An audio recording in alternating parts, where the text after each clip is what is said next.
কত ধানে কত চাল এবার আমি দেখামো।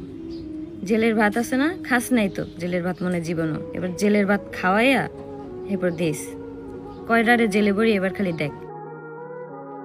আহাদের থেকে ছিন্ন হয়ে নিজ উপার্জনের ছেলেকে নিয়ে নতুন জীবন গড়তে চেয়েছিলেন আখি আক্তার, কিন্তু সেই পথেও পদে পদে বাধাগ্রস্ত হতে হচ্ছে আখিকে। তার ক্যারিয়ার এখানে শেষ করে দিতে অপকর্ম করে চলেছে কোনো একটা গ্রুপ, যার পেছনে নিশ্চয়ই বিশেষ কোনো ব্যক্তির হাত রয়েছে।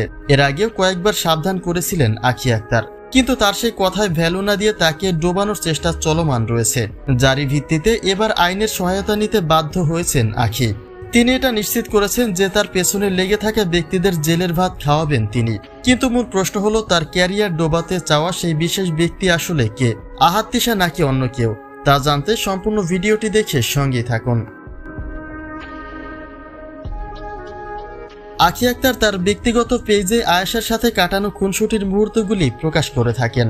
একইভাবে প্রমোশনের কাজ করে তিনি জীবিকা নির্বাহ করেন, কিন্তু তার সে একমাত্র উপার্জনের পথেই আটকে যেতে হচ্ছে বারবার। মূলত এর আগেও তাকে ফেক কপিরাইট দিয়ে পেজটিকে কেড়ে নেওয়া হয়েছিল, আর সে একইভাবে আবারও ফেক কপিরাইট দিয়ে তার পেজটি টার্মিনেট করে দেওয়া হয়।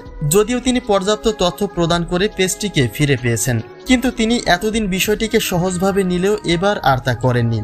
যেই দুটি জিমেইল থেকে তাকে কপিরাইট দেওয়া হয়েছে, সেই জিমেইলের ভিত্তিতেই স্থানীয় থানায় জিডি করেছেন আখি আক্তার। আখি হুঙ্কার দিয়েছেন এবার তিনি এটার শেষ দেখেই ছাড়বেন। আইডিটা নিয়ে বারবার এরকম শুরু করছিস না, এবার দেখবি যে আমি আইডির জন্য আমি কত দূর যাইতে পারি আর কি কি করতে পারি। মাত্র কয়েকদিন আগে আহাদের থেকে ছিন্ন হয়েছেন আখি আক্তার, কিন্তু এই সীমিত সময়ের মাঝেই তিশার সাথে দ্বন্দ্বী প্রতিদ্বন্দ্বিতায় জড়িয়ে পড়েছেন আখি আক্তার। স্ট্যাটাস এবং ইঙ্গিতের মাধ্যমে তাদের মধ্যে শুরু হয়েছে তর্ক বিতর্ক। এসব দিকে বিবেচনা করে তিশার দিকে সন্দেহের খানিকটা অংশ গড়িয়ে যাচ্ছে, কেননা আহাদ তিশার থেকে আখি ছিন্ন হবার পরেই হুমকির সম্মুখীন হতে হচ্ছে তাকে। তাহলে সেই বিশেষ ব্যক্তিটি আহাদ তিশার মধ্যে কেউ একজন কিনা, সেটাও একটা বড় প্রশ্ন।